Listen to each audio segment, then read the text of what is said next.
Lately, it seems every passing second brings news of another climate-driven disaster. But we still have the power to turn back the clock. Harnessing the power of collective human energy, today's university students are working together to chart a new future, demanding and creating the solutions for a sustainable climate. Our focus in science, engineering, activism, and politics offers the potential of a better tomorrow for all of us. Tune in to Campus Climate Corps for news of what is and what is not happening at this year's UN Climate Conference. Prepare for a livable tomorrow with a life and career of action. Join us and become part of the solution.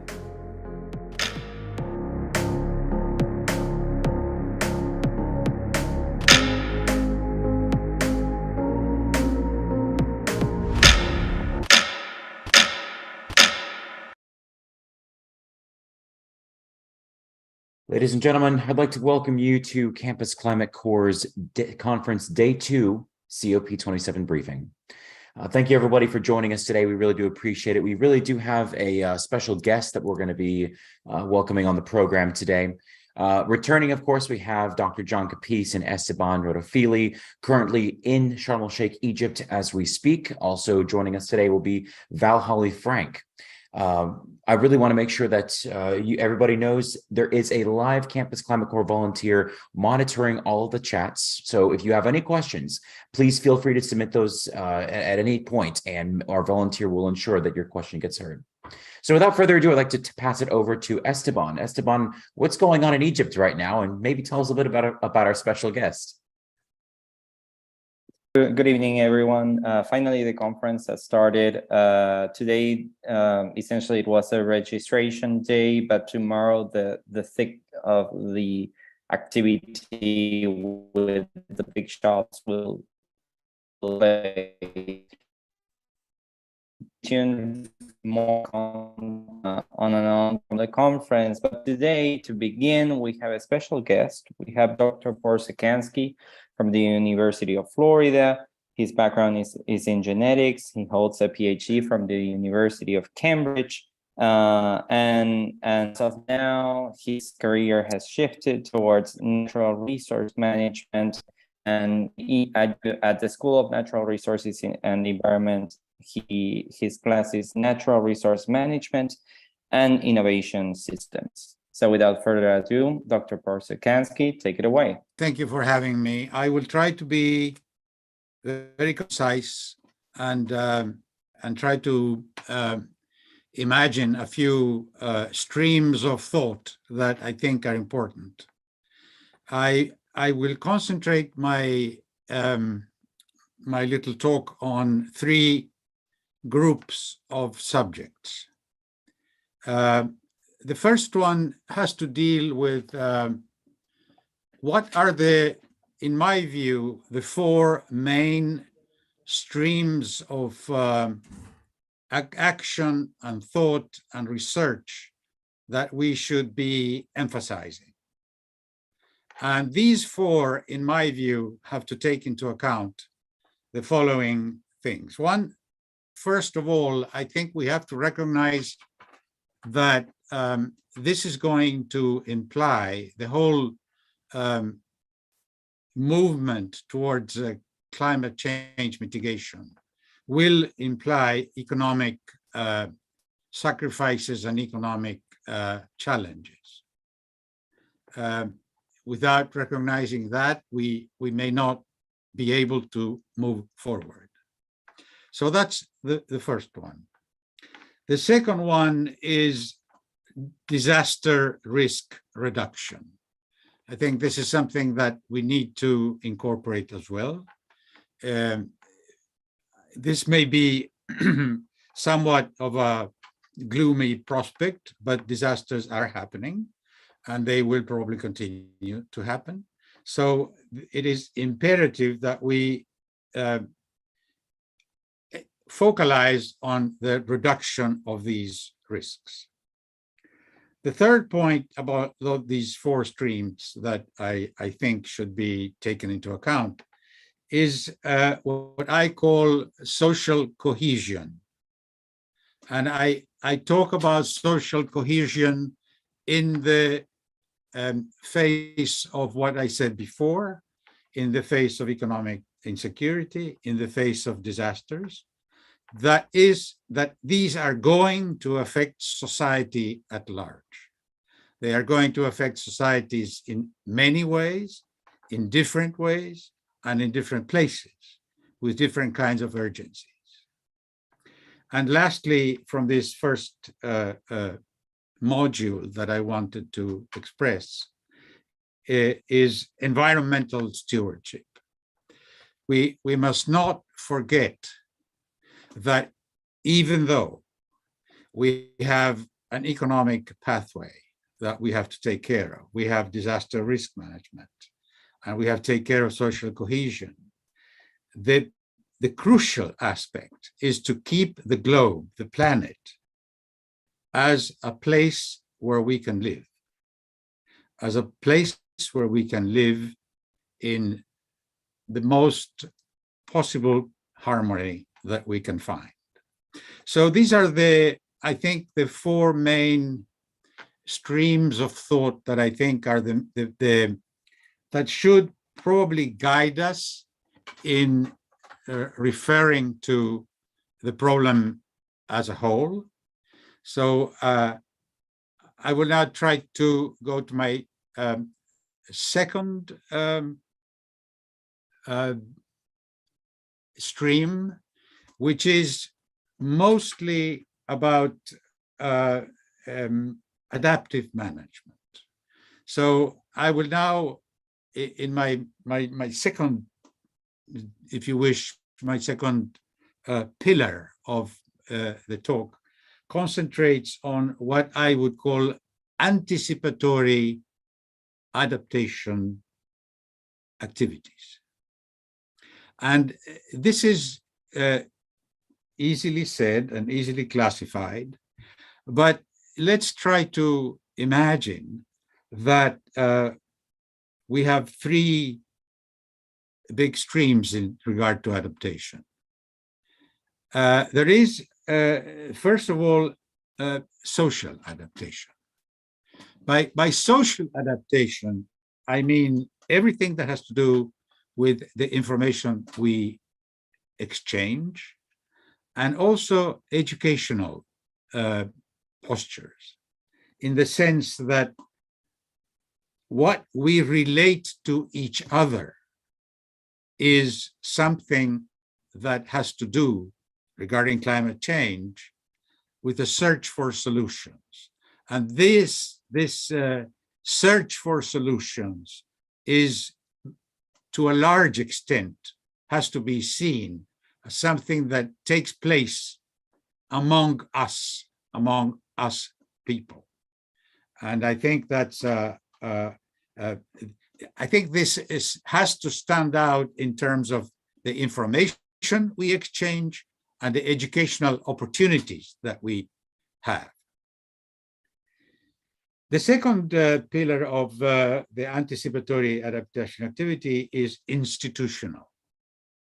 And the institutional pillar is extremely important, because this refers not to social adaptation, but to the institutional policies that are put in place by societies once they reach a level of agreement.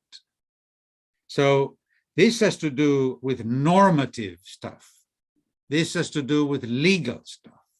This has to do with what we can do, we're allowed to do, and we should be able to do in order to mitigate risks and climate change effects. So the institutional aspect of it is crucial in the sense that it has aspects of delivery of policy, aspects of implementation of policy, and how could we not mention governance? How could we not mention the fact that in order to have the deliveries of policies, we need governance, which is a subject that is probably escapes our talk this morning. But in any case, we had social adaptive activities and institutional. And last but not least, there's a third pillar here, which is the physical and the structural aspects of it. In other words, what can we do technology-wise, as we have seen through the last decade? The application of solar, the application of hydrogen, the application of wind, the application of technological solutions. And this is where the innovation part comes in. I believe that we do live in a world where this is a big piece of the current economic system, the way things work in society, the way the economic and the social system work. And innovation is part and parcel of that system. And we are looking at years of, I think, productive research in carbon sequestration, productive research in all kinds of solutions that need to be implemented physically. In other words, these are not governance, they are too, but these are not mostly governance related. They are research related, innovation related, driven by science and driven by technological applications. In that sense, we can allow our imagination to flow and to think of a world where CO2 levels maybe start to go down, or we may stabilize them in some way. And I think that should be our aim in terms of decarbonization, in terms of trying to find and support all the science possible that is giving us solutions or may give us solutions, physical infrastructure solutions that will end in diminishing risk and so on. So now I come finally to my my third stream of points, and they may be re-emphasizing a few of the ones that I already mentioned. These are 5 points. I think the first one is we need to calculate vulnerabilities. In other words, we need to have a map, if preferably a real-time map, an observatory of where the vulnerabilities are, where can they lead to the risk and disasters that we have been mentioning. And this involves real calculations about how societies are ready or not ready to cope with whatever comes. So there are measures of risk, there are measures of adaptation, there are measures of how readiness, preparedness, and so on, different societies face. And this will constitute our vulnerability domain, if you wish. So the vulnerability domain, in my view, is data-driven. This is not something that lends itself, or which should not lend itself to the opinion whether Nigeria is in worse shape than Nicaragua or so on. No, this has to be data-driven. We need to have indices and indicators of vulnerability in order to compare and in order to effectively be able to challenge them and face them with urgency. The second of the 5, and I think I come back here to the institutional landscape, but it has to do with a term that I have not mentioned yet. And it's it's a term called trust. And I think this is important in the sense of both social activity adaptation and institutional adaptation. And the idea is this. If we cannot trust leaders, there will be no action.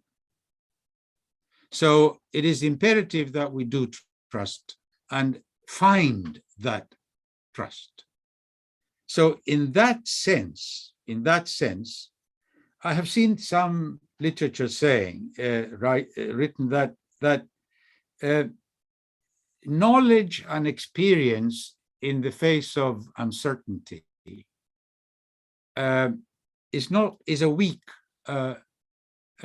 drive to trust and adaptation, while efficacy, perceived efficacy, is a good one, is a strong indicator of trust in the adaptation policies.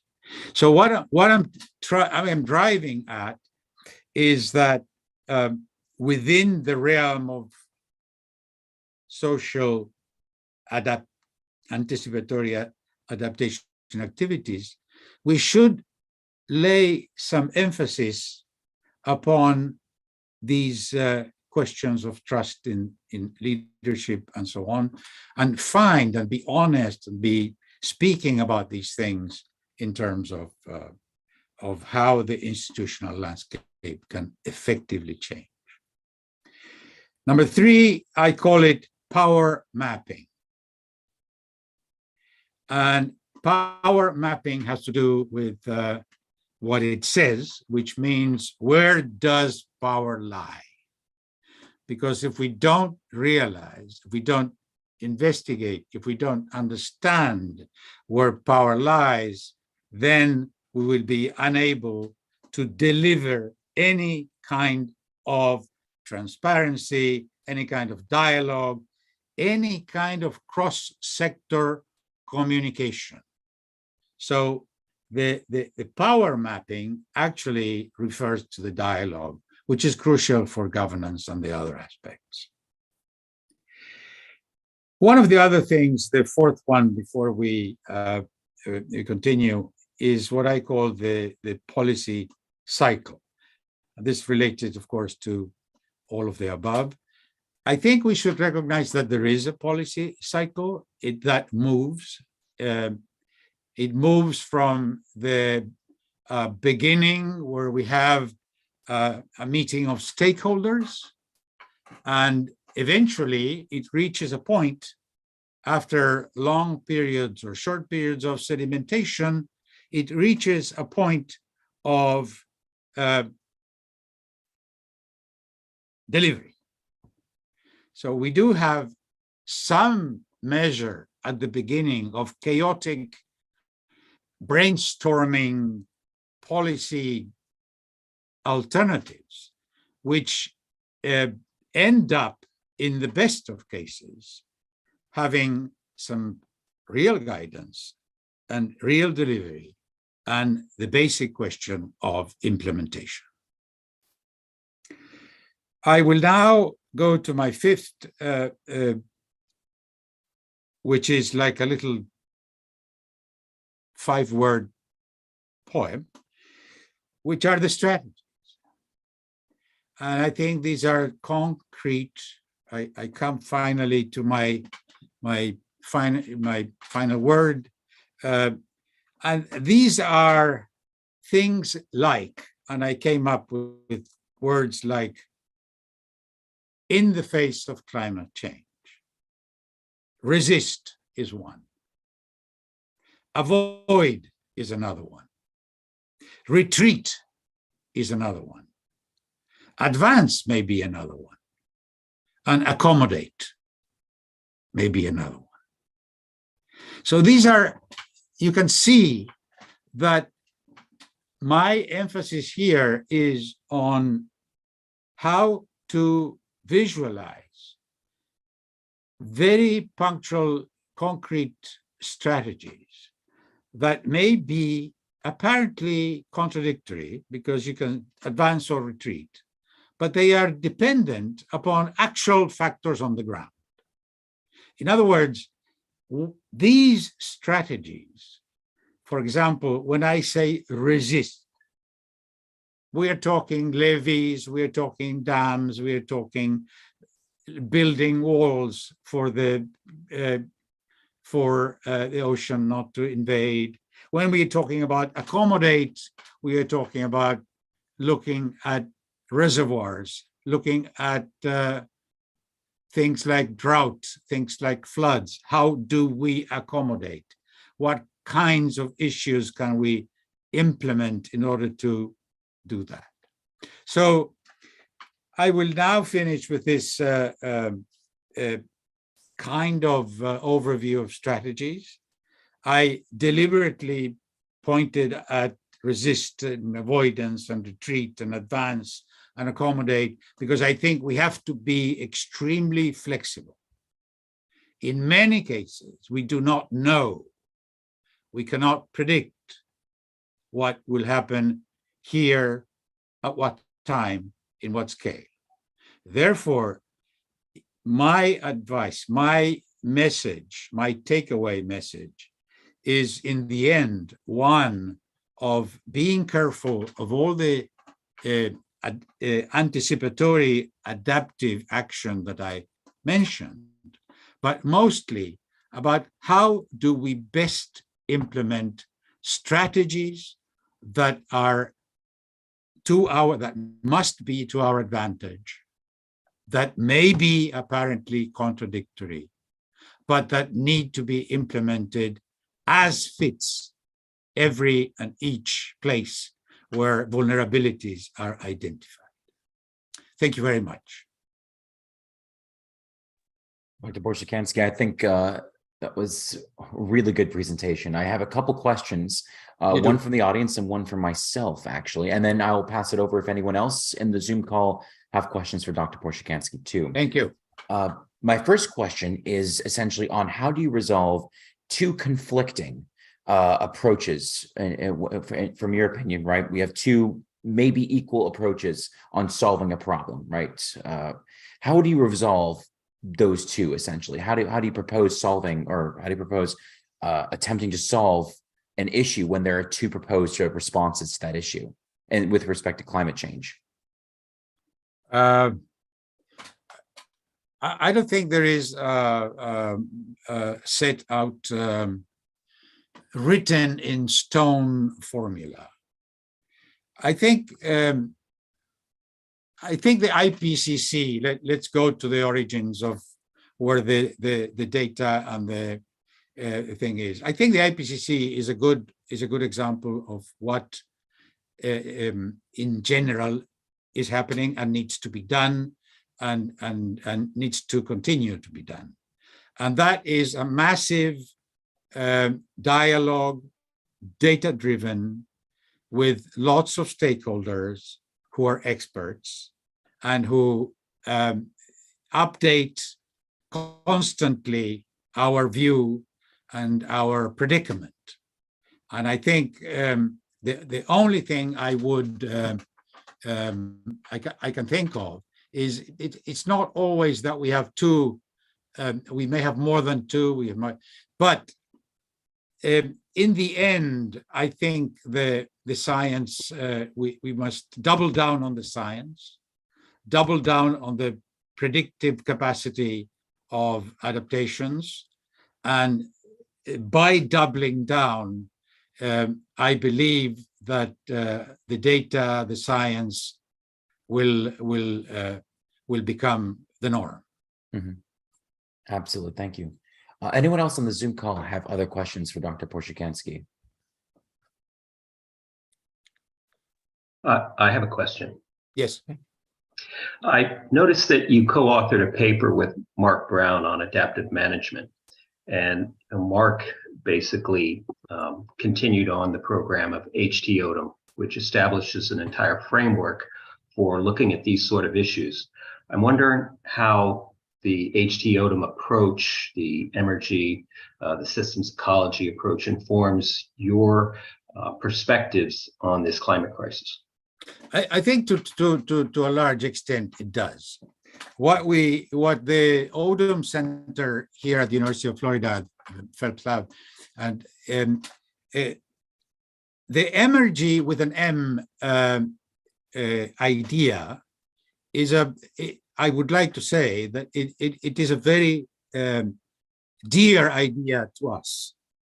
Why is it a very dear, it's close idea to us? Because it attempts to put into one currency the environment.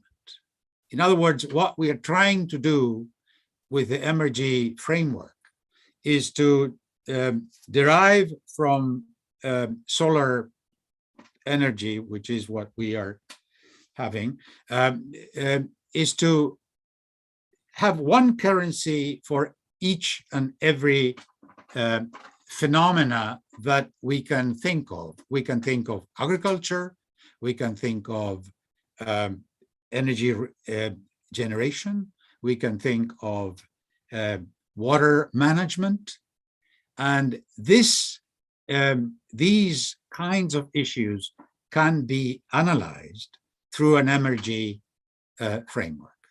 Once we analyze these through the Emergy framework, what we achieve is a measure of comparative efficacy or comparative environmental damage even. So it evens out every single thing in terms of its actual solar content, so to speak. So we are able to compare in the units that Emergy uses, we are able to compare different systems and see which one is best for us to apply.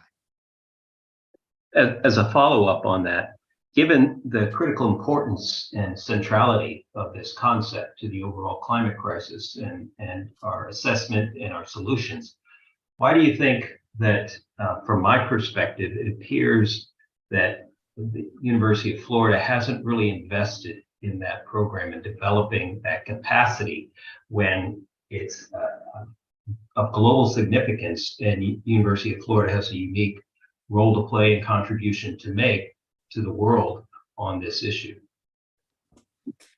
I would say that all is not lost. It may be, it may take some time. I think there will be opportunities to reflect upon this. Interestingly, this framework has been highly considered in Brazil, in Italy, in China, and I think this is an interesting take. I think in general, my short answer would be that the University of Florida, in terms of its campus outlook, its infrastructure outlook, its governance outlook, its so on, is a relatively conservative institution. It's very difficult to change things, especially regarding the framework we have been talking about, which is a complicated framework and relatively difficult to apply.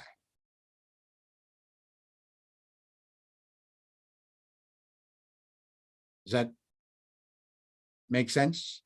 I believe it does. I think I joined Dr. Capece in wishing that the University of Florida were to invest more in building up the Emergy program, given its implications for solving the climate crisis. Yes. If there are any last questions for Dr. Porzecanski from our Zoom audience, if not, Dr. Porzecanski, thank you so much for your time, your presentation. I can say I thoroughly enjoyed it. I'm sure I speak for the rest of those on the Zoom call and those watching on YouTube. Thank you so much for your time. I wish you the best. Thank you so much. Really do appreciate it. Okay, now we'll move into Dr. Capece. I believe you have some content that you have and research that you have done about some of the things happening at COP27, right? Well, I thought I'd provide sort of an overview of what's coming at COP27. As you know, the event is divided up into a couple of primary zones. You have the blue zone and the green zone. The green zone is public access, provides a lot of exhibits on technologies and other aspects of the climate crisis. Then we have the blue zone, and the blue zone is where it requires special permissions, special badges to gain access. And there are basically 3 sets of activities going on in the blue zone. You have the official sessions and negotiations of the national and institutional delegates to the UNFCCC and COP27. And then you have the side events, and the side events are often technical content, conversational constituencies, sort of falling between sort of the more public aspects and the UN elements. And then we have the pavilions, and the pavilions are expansive. Last year there were approximately 97 pavilions. This year I count 116, and I thought I would sort of review with people what the pavilions are, how they're made up this year, how they fall into various categories. So I downloaded from the COP27 app the list of about 82 pavilions that had both websites and email contacts. So we'll be posting those on our Facebook and other locations so that viewers can access these and see what discussions are happening at these various pavilions. But I thought I would go over how they're broken down. And let me share with you first a table. Can we see this? So there are 45 national pavilions. 45 nations have set up a pavilion at COP27. And then there are 10 regional pavilions, groups of nations coming together to have an exhibit. Then there are 7 pavilions dedicated to various UN agencies. Then there are 5 that are constituency, people-based, different groups of people and the climate issues from the perspective of these groups. Then the second largest group next to the nations are the technical pavilions. And these are largely NGOs, but some other groups, and they focus on specific subtopics within the climate crisis. Then there are other nonprofits, foundations. There are 4 of those with pavilions. Then interestingly, this year, there are 4 legal pavilions, and I think it will be very interesting to explore the content that they will be offering. And then lastly, there are 11 finance and business pavilions, some of which are your large finance institutions like the World Bank, and then some are multinational corporations that have chosen to establish a pavilion. And I'd like to go over the nations, the 45 nations, and then the 10 regional pavilions. Now, in yellow, you'll see nations highlighted which have their own pavilion. So the United States, Brazil, Denmark, Spain, India, all these nations have set up their own individual pavilion. Other nations have tossed in to host regional pavilions, most notably Norway. Norway is the organizer for the Nordic Pavilion. So whereas it could easily be a national pavilion, they've joined with other Scandinavian nations to have the Nordic Pavilion, and it includes some of the best content that you'll find at one of these COP events. The Eastern European nations that you see along here are involved indirectly through the EU, the European Union Pavilion. And then a number of African nations have their own pavilion, even though these are relatively destitute nations like Niger, for example, and Chad, but they cobbled together the funds and the resources to host their own pavilion. So it'd be interesting to see what they have to offer. And then Democratic Republic of Congo and Republic of Congo, South Africa, there's several nations. India is back. Last year, India did not have a pavilion, but this year they do. Also, very interestingly, 2 years ago, we lost China. 2 years ago, we had, or 2 COPs ago, 2019, we had an excellent pavilion by China. They delivered a lot of diverse content, but to a large extent, a lot of nuclear energy content. And last year, there was a Russian pavilion, and it too addressed extensively nuclear energy, but there is no Russian pavilion. So we, as you can see from this map, there's an entire region of Eurasia that is not represented in the pavilions at COP27. That's significant. And if we continue to lose nations, then it could have a detrimental effect on the ability of the UNFCCC to make progress on this. In fact, the United States was gone from COP up until a couple of years ago. Under the Trump administration, we had no official U.S. pavilion. So critical nations are coming in and going out of the COP process, and that's extremely unfortunate. But it is encouraging to see that, for example, all the African nations are being sure that they are represented in one way or another. Now, I'd also like to go through the spreadsheet that highlights some of the other pavilions, starting with the regional pavilions. So you can see here that under the regional category, we have Caribbean pavilion, the Sahel drought nations, the vulnerable nations. You heard that raised before, how important it is to do vulnerability assessment. It'll be interesting to see if this pavilion addresses that in a quantitative sense. And then the cities, there's a pavilion just for cities scattered across the globe, joining together. Africa, Europe, Scandinavia, West Africa, and in fact, I think I'm missing one because there's also a Francophone Africa, French-speaking nations. Then within there's a Pacific regional. With the UN, we have the Science Pavilion, that Climate Action Pavilion. We have IFAD on food. We have Sustainable Development Goals, SDGs. We have technical innovation, and the World Health Organization has a very busy pavilion with a constant stream of presentations.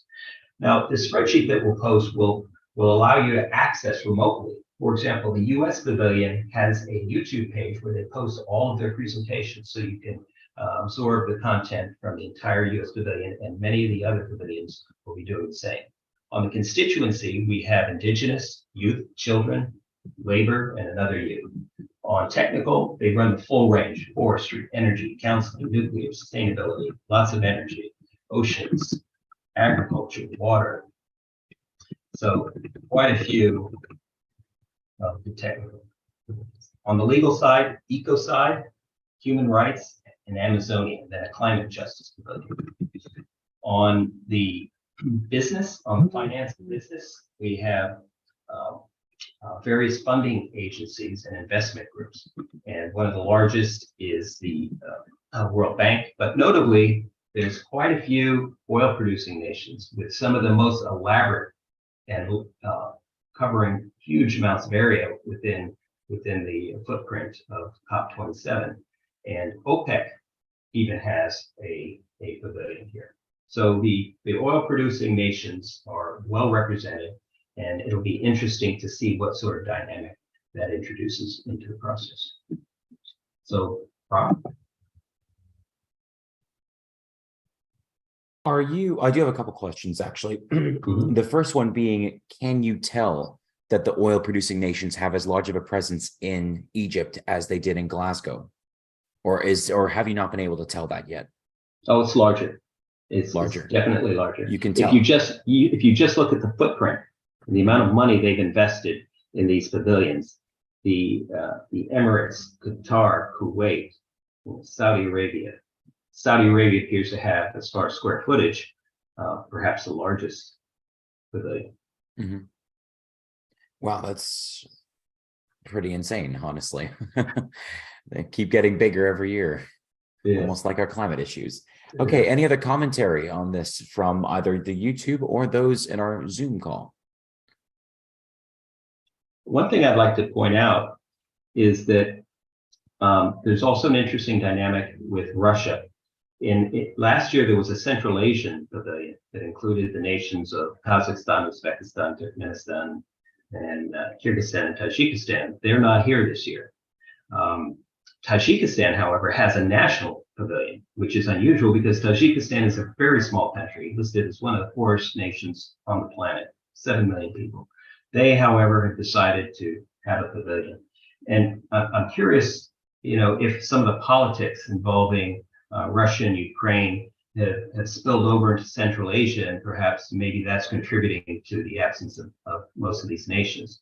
And then few months ago, there was a Central Asian conference where Putin and the Central Asian nations were in attendance.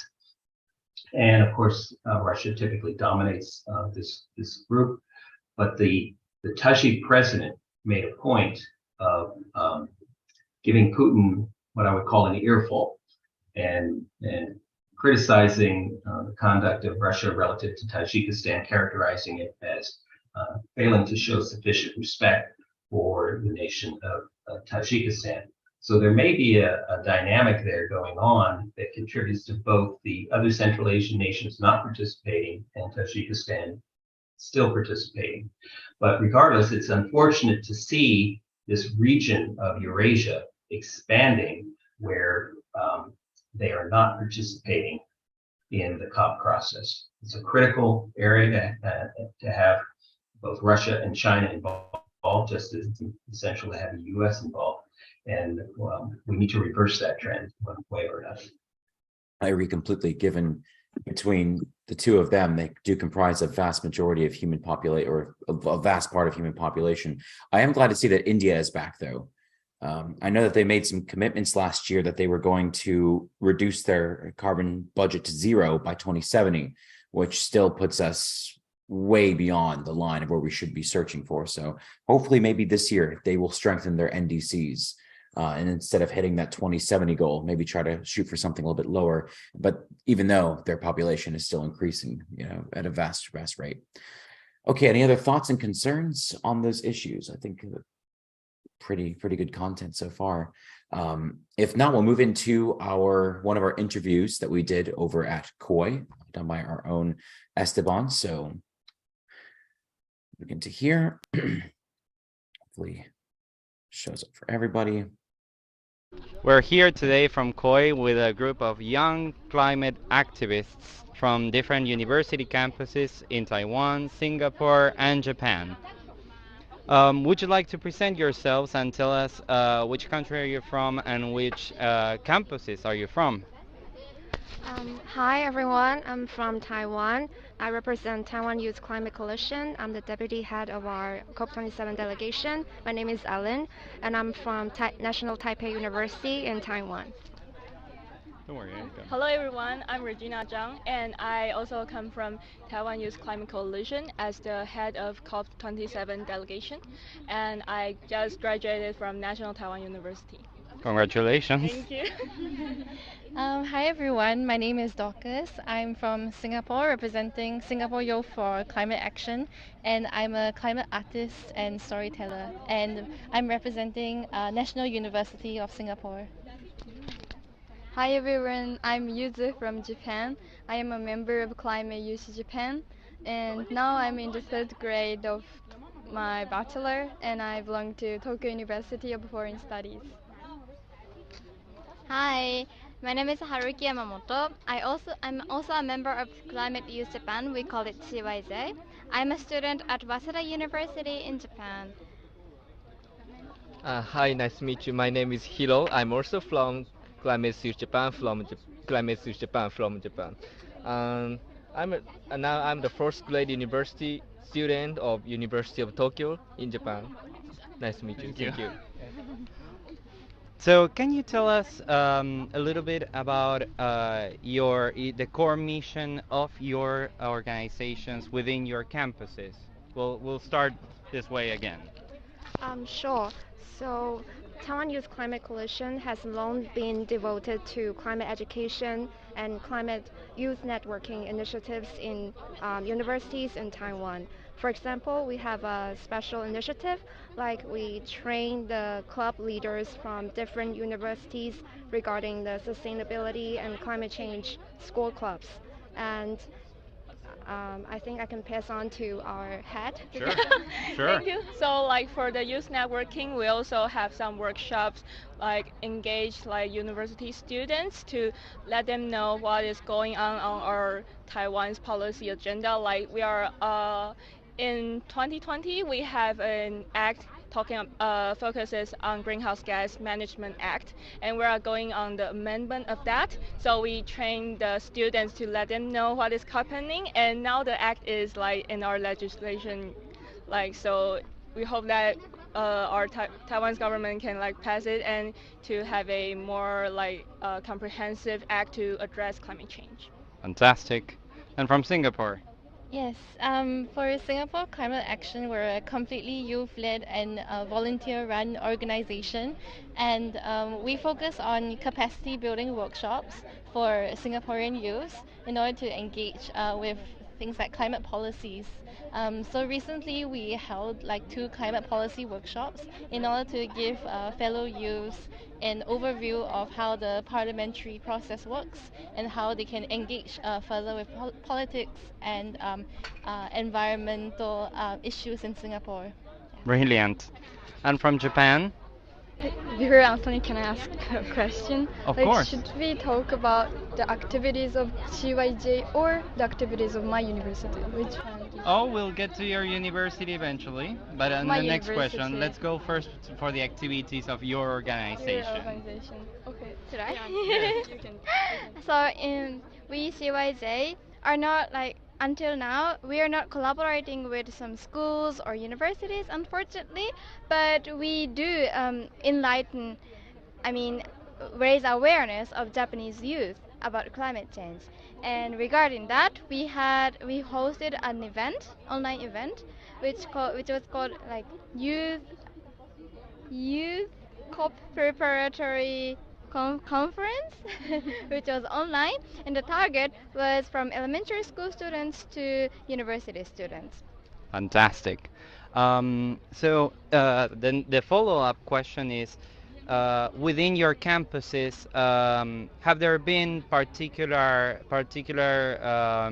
transitions in terms of lowering down emissions from your campus activities, or other transitions to make campus activities more sustainable that you have advocated for, or your campus by itself has started in the recent years? Okay, Sure. so like I come from National Taiwan University, and in our schools we have some like initiatives like we advocate for the fossil fuel divestment in our campus, and I think it just worked for last year or several years ago. And also we our university also commit net zero goal. So I think it's last year's thing. So I think there are some students and student association they are promoting for that. So I think like our university is trying to like transforming to a more greener university in Taiwan. Wow. Has there been any date associated with the net zero goal thus far? Actually, I can't remember the year, but they did commit the goal for net zero. Incredible. Okay, so our university is National Taipei University, and from 2020 we have been launching the greenhouse gas inventory scheme in our university. And recently we just got carbon neutrality certificate, I think, from Taiwanese government. And we also, our professors have been promoting an initiative that is to establish a carbon negative store in convenience stores. Remarkable. Singapore. Um, for the National University of Singapore, we have committed to net zero as well. In fact, I think positive, in fact. Wow. So I don't remember what the date is either 2025 or 2030. But That's very ambitious in any case. it was. I It remember is an that it was ambitious quite goal. ambitious. Yes. Yeah. And that's remarkable. Yeah. I remember that it was quite ambitious. And in our school as well, we do a lot of research. So we do a lot of research on renewable energies, on electrification of cars. Mhm. And for our school as well, we are trying to push for NUS to divest from fossil fuels. So recently there was a coalition of students from different universities that we call on all of our universities, not just NUS, and we released a report on, the transitions that the school can take, or like the different policies they can implement in order to help to transition our school out of investing in fossil fuels. And this is something that we're continuing to want to advocate for, and I hope that our school is also pushing in that direction as well. Yeah. Fantastic. Okay, so from Japan, my university is Tokyo University of Foreign Studies, and yeah, my university is very positive about neutrality. So the top decided to convert all energy use to 100% renewable ones by 2030. That is also considered very ambitious. Very Yes. ambitious, I guess. And also, my university joined some kind of university league of renewable energy, which was established in 2019 in Japan. And yeah, like collaborating with other universities, my universities are very working hard to achieving the goal. Yeah, and also we have a kind of student organization for exactly existing for the achievement of carbon neutrality at campus. So also I am a member of the club, and we made kind of saving energy stacker and put the stacker into every classrooms, and so that we can raise awareness of students. So yeah, I think we have a lot of chances to think about climate issues in campus, and also the staff, the professors are very positive about our movement. Thank you for that. Well, are there any other actions or any other particular comments that you would like to make for the Campus Climate Corps audience and the U.S. students at large? Dorcas, you're a climate artist. Yes. Would you like to tell us about your work? Okay, okay. It's difficult without the visual support, but It's okay. So basically, what I try to do in climate art is to tell stories that kind of humanize the climate crisis. So I try not to make it just about facts and figures and numbers, because I feel like people might be quite distanced from things that are very quantifiable. Instead, I try to make things about feelings or about the real stories that I hear from conferences like this. So things that I do, I guess, are like infographics. So I like to break down social and environmental issues into posters or social media posts, and then I post it on my Instagram account. Another thing I like to do is to do community murals. So this is where I want to involve the entire neighborhood in painting a mural to do with environmental messages. So recently I completed a mural in June about human and nature coexistence. So we got the kids in the neighborhood to come down and to like help paint the different the local birds in Singapore, and to also educate them on what it means to live in harmony with nature. And it's really fun because while they're painting also, and like like splashing paint on the floor as well, they get very excited about talking about environmental and social issues. Yeah, and some other things I do as well is that me and another Singaporean poet, we just released a collection of poetry on different eco emotions, so like eco anxiety or eco grief. And we want to use books like this in order to help start conversations around emotions that we might experience in the climate crisis. So this is just a summary of the work that I do, I guess, as an artist. quite an amount of work on top of being a student.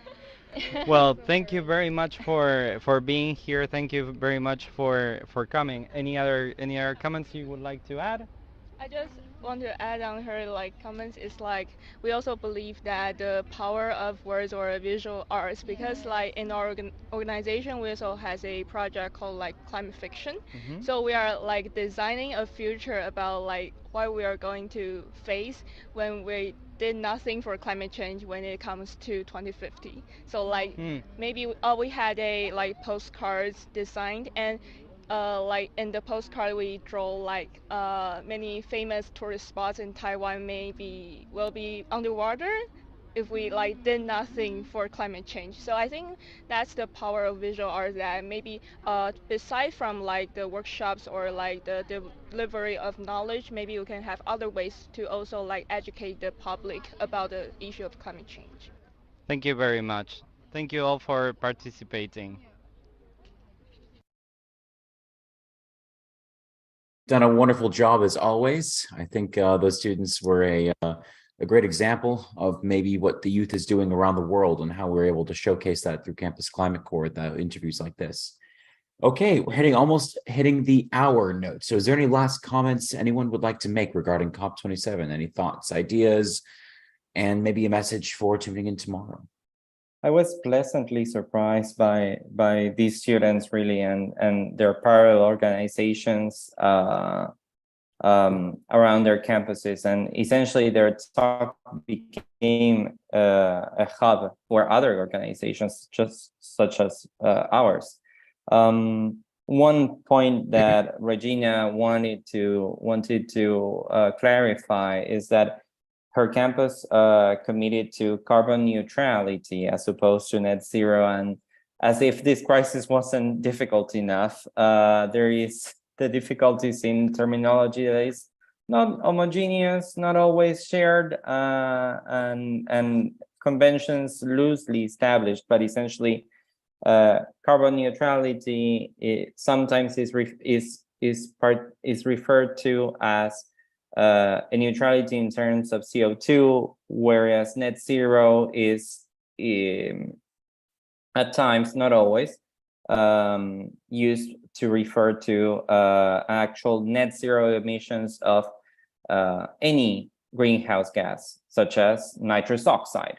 So it's a more comprehensive objective, and her university is actually committing to carbon neutrality. Fantastic. John Valhalla, anything to add? All right. In that case, this wraps up Campus Climate Corps, our daily briefing number 2. Stay tuned for tomorrow, daily briefing number 3.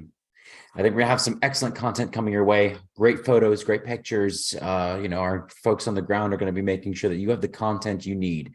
Don't forget, as always, you have our emails and anything that you need to reach out to us.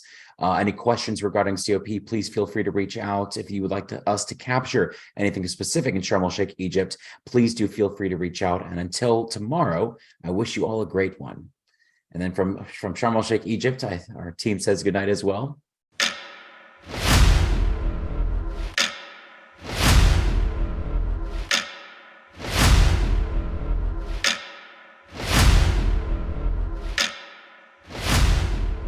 Lately, it seems every passing second brings news of another climate-driven disaster.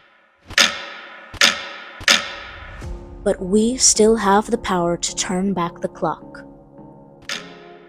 Harnessing the power of collective human energy, today's university students are working together to chart a new future, demanding and creating the solutions for a sustainable climate. Our focus in science, engineering, activism, and politics offers the potential of a better tomorrow for all of us. Tune in to Campus Climate Corps for news of what is and what is not happening at this year's UN Climate Conference. Prepare for a livable tomorrow with the life and career of action.